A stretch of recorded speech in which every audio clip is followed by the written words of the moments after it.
It's back. Thank you very much. Sir. Yes, I want to thank you so much for the introduction, and I'm very happy that this year we are partnering with the Getz Pharma to look at the problem of asthma. Every year, the Asthma and Chest Care Foundation meets to discuss the current trends in asthma management worldwide.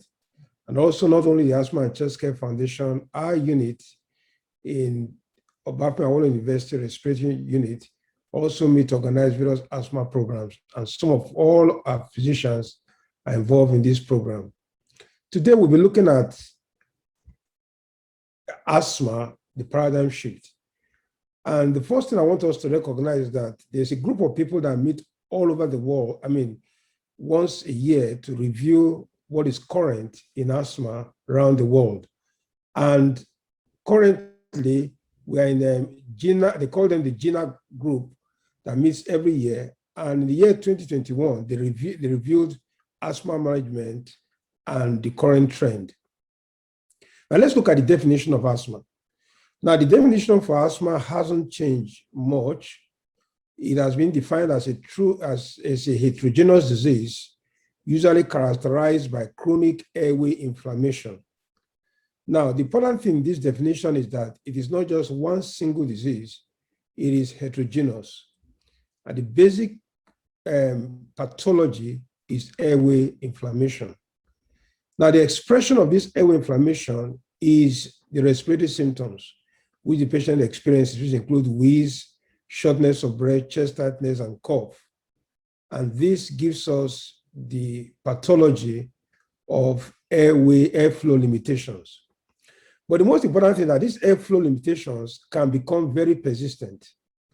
And that is what gives us a lot of concern. Now, there's a rising global prevalence of asthma. Asthma is vastly preventable, but it's a global prevalence that is increasing around the world. Now, it is one of the commonest chronic diseases worldwide, and over 300 million people are infected with asthma. And it leads to about 500,000 hospitalizations yearly. Now, it's assumed that by the year 2025, over 400 people will have asthma. And the current death rate stands at 400,000. Now, what baffles me is that asthma is preventable. And somebody said that it's the third leading cause of preventable hospitalization. But it also leads to what we call presenteeism. You are present at work, but you are not healthy. Or absenteeism, you are not able to go to work. So the major cause of school work and absence. And all over the world, we've lost brilliant men and women as a result of asthma. One big problem is that asthma has a lot of things that affects our economy, both as individuals, as a nation, and globally. Now, Watson et al. Wrote a paper some time ago in Thorax, one of the leading chest journals in the United Kingdom, and reported that asthmatics spend as much as 3.8 to 25% of their average monthly income on asthma medications. Now, this was published over 20 years ago. And now with the pandemic and the downturn of the global economy, some asthmatics may even be spending all of their salaries and all of their income on asthma drugs. The reviewed uncontrolled asthma can also result in higher treatment costs. Now, as bad as asthma it is, if asthma is uncontrolled, the total cost to the individual, to the community, and to the nation is usually very huge. That cost is shown by the number of doctors visits, lab tests, the pharmacological treatment, the hospital services, and other expenses that come up with it. Now, I'm not going to bore you with other things about asthma, but what determines the risk of asthma? Usually we say what we call the nature and nurture. Now, the nature is the host factors, which include the genes, the predisposes individuals to having asthma, and the environmental factor that allows susceptibility to the development of this asthma. So the host is nature and the environment is nurture. Now, these susceptible genes are also factored in terms of things that happen in the early life development, which promotes either you go on to a Th1 response or a Th2 response. I don't need to bore you about that. So the Th2 response will lead to subtype of CD4, and then will also lead to inflammation. Now, when we look at the risk factors involved, now, genetic factors, atopy in families, either they have runny nose or rhinitis, sore throat or pharyngitis, or they have itching eyes or conjunctivitis. Most likely, they also have asthma. And then those who have had low or high birth weight. Now, we're looking at obesity as a very good cause of asthma. Breast milk, hygiene, hypothesis, and stress, and all the environmental factors, which include indoor allergens like dust mite, like fraud animals like dogs, cats, mice, cockroaches, fungi, occupational sensitizers, tobacco smoke, air pollution, respiratory infection, thunderstorms. Now, some of these things are idiosyncratic. Some of them are just inciters, and then some of them too may be inducers. Of great concern among the risk factors for asthma is obesity. Obesity has become endemic in the Western world, and is gradually becoming pandemic all over the world. Now, obesity predisposes to development of asthma. Obese adults have about 1.6 times, 3 times more risks of developing wheeze and asthma. And there are various pathogenesis for that. And I wouldn't bore you because that's not the cause of our lecture. So we must be aware of that currently.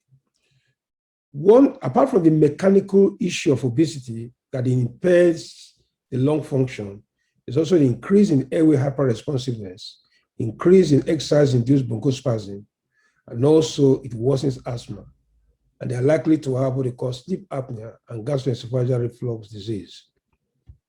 Now, the pathophysiology of asthma had been evolving down through the years. This slide is quite old, but it's still the same thing, that an antigen is the intrinsic cell present an antigen to the native, it produces a native Th cells, which can either express itself as a Th1 response or a Th2 response.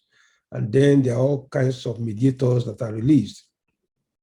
Now, these mediators are many and of different types. So the cells, the structural cells and inflammatory cells produce a lot of mediators, which later lead to effects like narrowing of the airways and structural damage. Now, these slides over so many years ago, but the basis of the inflammation is still there. What are the things that induce the risk? There must be susceptible genes. There must be early life environment. Now, this is induction, usually by Th1 or Th2 response, usually. Then there's a disease consolidation, which is due to the inflammation that takes place, either by allergens, viruses, pollutants, or diets. And then there's a disease progression. Now, of more concerning is that this disease progression may lead to the change in the architecture of the airway. So there's a remodeling of the airway, and asthma that ought to be episodic and variable and can easily get relieved becomes persistent and lead to structural damage. Now, the asthmatic process involves about 4 things. One is airway inflammation. There's airway hyperresponsiveness. This is like the airway becomes twitty. Any little thing can cause it to be excited and release inflammation. Then there is airway obstruction, which is obvious. The patient begins to wheeze, coughs, has chest tightness, and is breathless. Now, with this process as it is still okay because there's no structural damage. But with time and with poor treatment, it can lead to what they call the airway remodeling, and the person may have persistent symptoms. Now, you can look at these 2 slides. These 2 slides shows the clear airways on my left side, the normal bronchioles, the muscles are relaxed, the normal airways. But then if you look at the one on the right side, there's muscle tightening, there's inflamed thickened wall, there's narrow airways, and there's excessive mucus. Now, someone who has that kind of thing will suffer the mechanics of breathing will be bad, And then there will be tightness of the chest because of the muscle tightening. And there will be cough because of the irritation of the airways. Now, this slide shows a normal bronchos, a mild asthmatic, and a chronic asthmatic. Now, in the chronic asthmatic, there's change of the airway architecture, and as it were, it becomes remodeled. But of importance is the airway in the mild asthmatic. The mild asthmatic still has inflammation, and that's a big concern. If a patient feels that his asthma is just 1 or 2 episodes in a week, or 1 or 2 or 3 episodes in a month, and they feel I'm okay, not knowing that the underlying inflammation is still going on. And so the current thinking is not just to treat the expression of the disease, which brings the patient to the hospital like breathlessness, chest tightness, cough, but to take it from the root, which is the inflammatory cell, inflammation, which leads to the expression of the disease.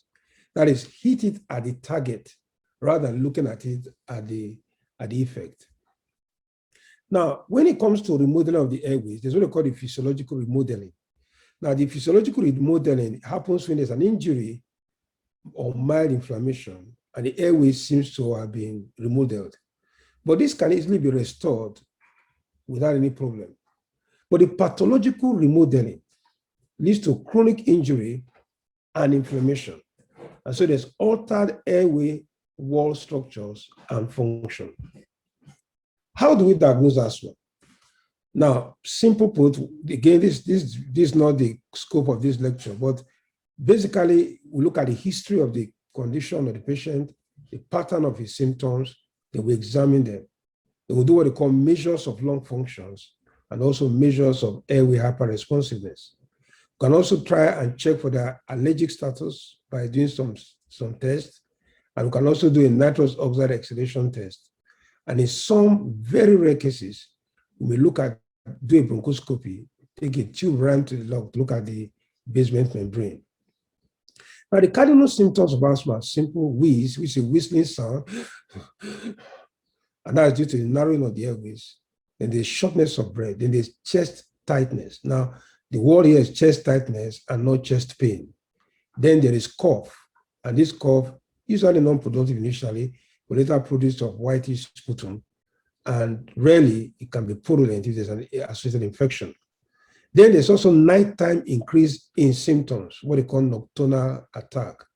Now, it has been said that if you don't have nighttime attack, you're unlikely going to be having asthma. One of the leading authorities of asthma is a man called Professor McFadden, said that nocturnal asthma is sine qua non in the diagnosis of asthma. Now, when you recognize asthma, you will see that the current nature of the wheezing, the troublesome cough at night, the cough and wheeze associated with exercise, the cough and wheeze, which comes forth as a result of exposure to allergen. And in most cases, the most common one is house dust. And it could be anything from irritation, from pregnancy, from menstrual flow, from virus disease, from tension. And sometimes the patients feel there's a cold inside the chest that takes a lot of days to clear. What is the pattern of symptoms? Now, this, as I said before, they feel this upper respiratory tract infection. They have rhinitis, sometimes they have itching of the eyes. This can be a prodrome to what's going to happen. And they may have allergies of all kinds. It could be episodic, just comes and goes, or it could be continuous. It can disappear spontaneously with treatment, or it can continue and we need to do more aggressive action. Then downright variation, which is more early in the morning and the night, and sometimes it could be seasonal. Now, these are two instruments that are constantly used to measure asthma. One is the peak flow on my left, and the other one is a spirometer. These are very basic instruments that everyone who manages asthma should have in his clinic. And the peak flow is what every asthmatic should have as a personal instrument to measure and assess their own asthma. Now, I won't also bore you with this, but see, when we do a test, which we call the variability test, we give them the peak flow and then we give them a bronchodilator, something that dilates the bronchos. If there's an increase in what they call the FEV1, that is forced expiratory volume 1 second, of greater than 12%, or the volume of greater than 20 mils, from baseline, after 10 to 15 minutes of giving a bronchodilator, we are almost confident that this patient has asthma.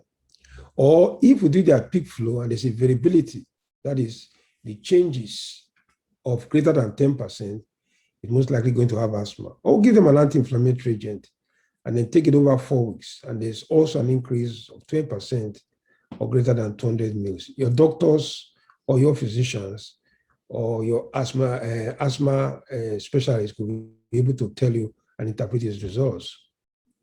Sometimes we need to exercise them. Simple exercise like a 6-minute test can provoke asthma, and then we can do some measurements. And sometimes we need to do what I call a exercise, a physiological, what do you call it, challenge test. We can do a non-physiological challenge test using chemicals like methacholine and histamine.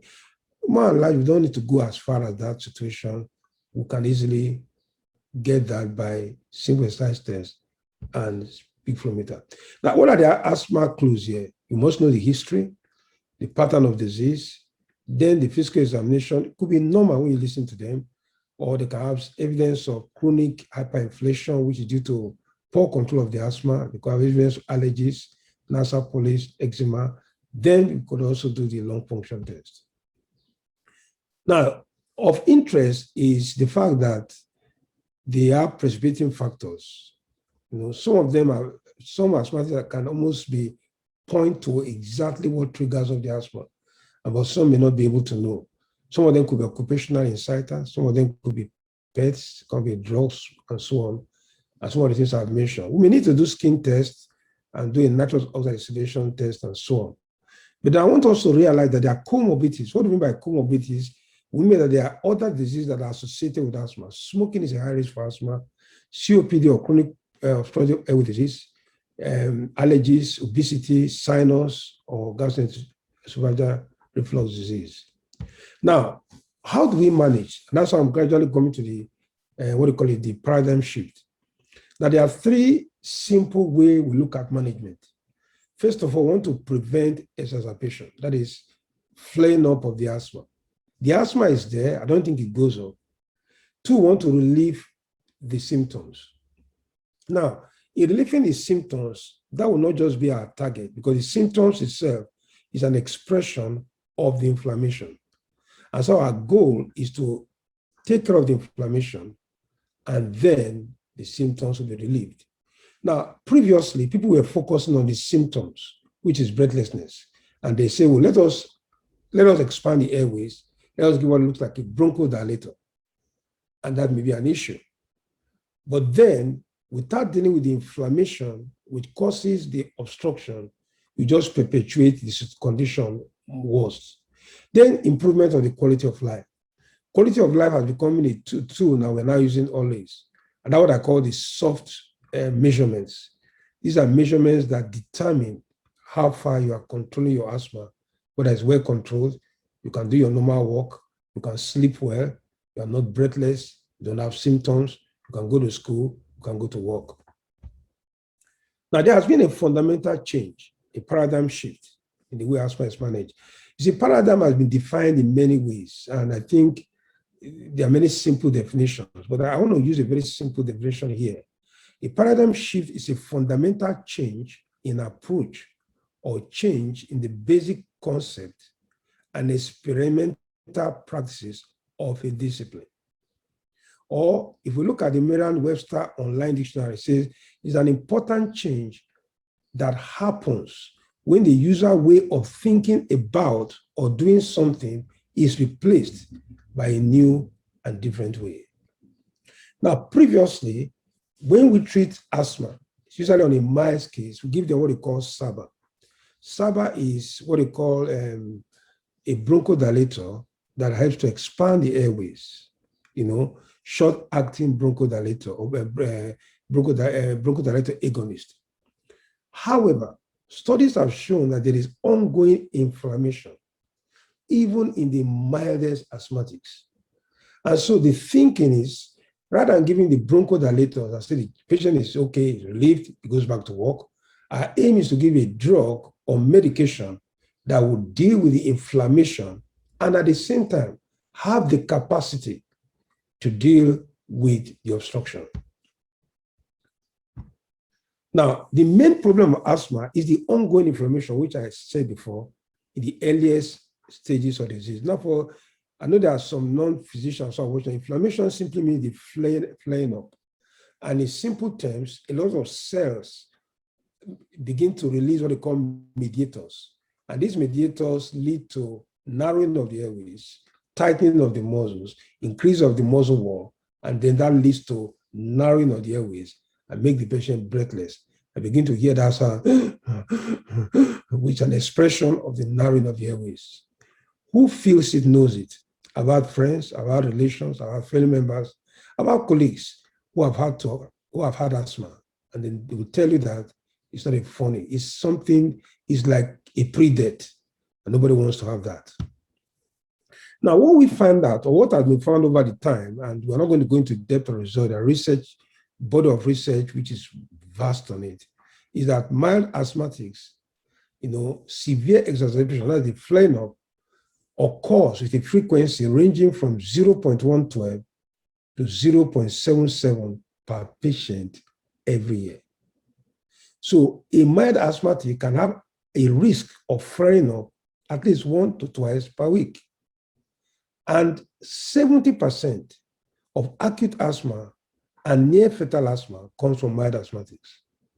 Now, 30 to 40% of asthma exacerbation during emergency comes from mild asthmatics. And if we measure some of these factors, like the mast cells, eosinophil count, major basic protein, these are inflammatory markers. They are much in patients that have mild asthmatics. So the use of just beta-2 agonists, just to narrow the airways, to expand the airways, has evolved over the years. Now, from 1995, the GINA group, that is the Global Initiative of Asthma, they recommended SABA, that is bronchodilators, as a monotherapy. In 2002, they revised it. They say you should use SABA as a monotherapy as first treatment choice. Then you should have regular SABA should be replaced by LABA, that is long-acting bronchodilators. In 2006, they now say, well, let's have SABA monotherapy as first treatment. Then formoterol as needed, only with ICS. So you now have the budesonide formoterol may be used in what they call the SMART regime, that is single maintenance and also regular treatment of the patient.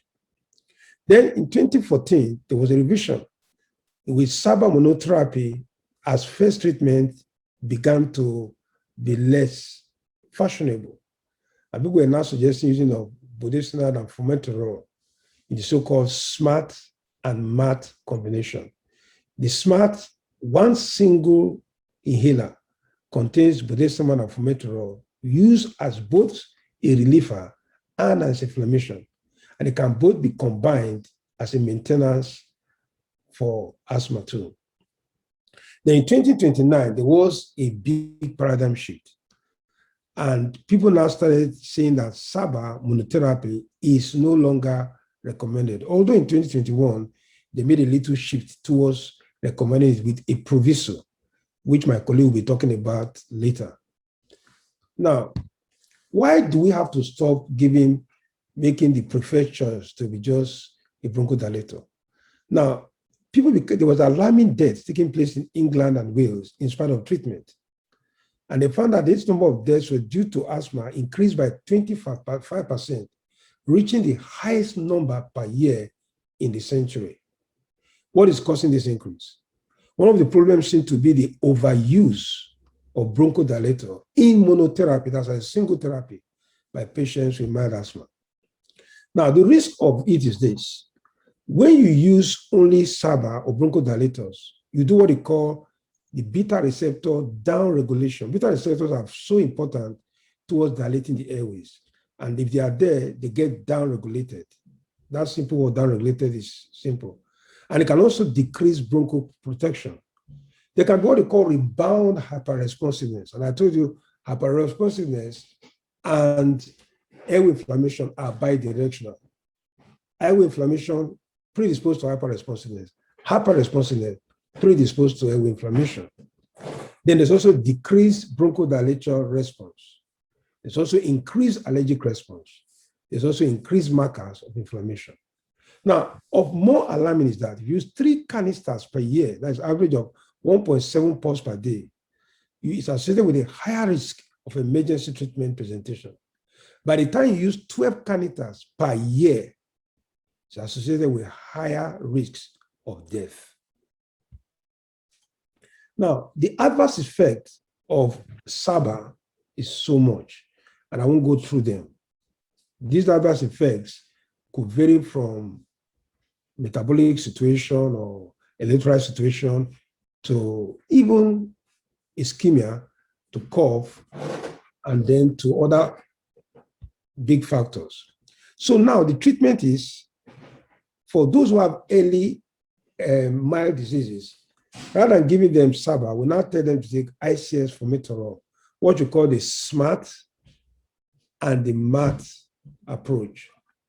Perhaps SMART means that with a single drug, a single canister, we can have both for a reliever and for maintenance. And MAT is a maintenance. So these two approaches is not the preferred treatment. And there are a lot of evidence that suggests that. And the earlier studies was what they call the FASEP study in 1997, the Batman et al. 2006, the Soma study 2006, the Erhabor study of 2006. Now, this is not a scientific, it's a public, this I won't go into details. But what they did here was simple. The FASEP study, they tried to use inhaled formoterol and budesonide on exacerbation of asthma, and they compared them together, and they found that the addition of formoterol, which is a long-acting bronchodilator, to budesonide, improves the symptoms and lung functions by 4-fold increase than the 4-fold increase when you increase the steroid factor. And you can see there, you can see higher dose of formoterol, and then you can also see that if the two are combined together. Then there's the Batman study, which showed that we look at budesonide and formoterol, and they looked at formoterol, budesonide, and formoterol provide rapid relief of acute bronchoconstriction in patients with asthma, and they do not suffer the same refractiveness that you suffer from when you have a beta-2 agonist. And this is shown. Then there's also what they call the Symbicort or OX study, and this one shows that inflammatory markers are eventually reduced when you combine formoterol and and budesonide. And these are some of the inflammatory markers. Now, there is also the rabbit study, and that one shows that budesonide and formoterol for both maintenance and relief improves asthma control and can lead to lower steroid load. If we're afraid of steroid load, it can lead to lower steroid load. And I won't go into detail with that. Then there are newer studies, Sigma 2018, Sigma 2018, Novel Studies 2019. And this study, the Sigma study one, shows that as needed budesonide formoterol provide superior asthma control, to when compared with as needed tebutaline, and was not inferior to budesonide as a maintenance therapy. Exacerbation rate with the two budesonide-containing regimes were similar, and budesonide formoterol used as needed result in substantial lower corticosteroid exposure. Now, the second study also showed that budesonide formoterol used as needed was not inferior to budesonide, as a maintenance therapy, and also they reduced the exposure to steroids. Then the Novel study showed that budesonide formoterol used as needed was superior to albuterol, which is a bronchodilator, and the annualized exacerbation rate with budesonide formoterol was lower than when compared to others, and the number of severe exacerbation was reduced. Now, the other one, which is called the practical study, still goes to emphasize the point that in adults with mild to moderate asthma, severe exacerbation per patient per year were lower with as needed budesonide formoterol than with just giving them budesonide and tebutaline, which also a bronchodilator. Now, these are the 4 studies simplified, and I won't go into that. Then I try to, then when we now look at the inhaled corticosteroid, the long-acting, how doctors, what they think about it. We look at those doctors who study allergy, clinical care, emergency pediatricians. You find out that almost all the doctors prefer the combination of these two drugs. Prof. Erhabor, hello, sir. Sorry to cut you in between your sentence. Can you kindly speak up a bit? People are struggling to hear you clearly. Thank you, sir. Now, what I've been saying so far is that the combination of a beta-2 agonist, the combination of Symbicort, which is usually a long-acting bronchodilator, and also budesonide, is now the preferred choice than using a beta-2 agonist. And the reason is there's a synergy between steroids and long-acting beta-2 agonist. If you look at this, if both of them are combined together, they potentiate anti-inflammatory properties, they increase corticosteroid response, and they also lead to a better response to the patient's asthmatic condition. Now we compare SABA, which is the bronchodilators, and ICS for formoterol. We look at the pros and cons. I mentioned it before. What are the pros and cons? We use ICS for formoterol. It gives you fast relief. There's additional anti-inflammatory treatment. There's quick and temporary adjustment with therapy. There's reduction in asthma exacerbation. There's reduction in the use of steroid load. There's reduction in steroid load for most patients. There's also the prevention of the use of monotherapy of SABA, which, as I said before, can create a lot of problems. And then it allows for intuitive treatment scheme tailored to the needs of the patient. Now, when we look at what they call the GINA guidelines, these are the people that they gave some guidelines on how asthma should be managed. And they are now talking about the preferred pathway and the alternate pathway. I think my colleague will take, after this, we'll talk about the GINA guidelines. Now, what I've been saying so far is that the change is difficult, but it's the most effective way for maximum protection. Our prescription habit must change from just giving bronchodilators, whatever you call them, to using what we call a SMART and a MAT approach. The SMART and the MAT approach means you must give this drug that combines budesonide and formoterol. These two drugs in one canister is effective both as a reliever and also as anti-inflammatory agent, which takes care of the two drugs. Now,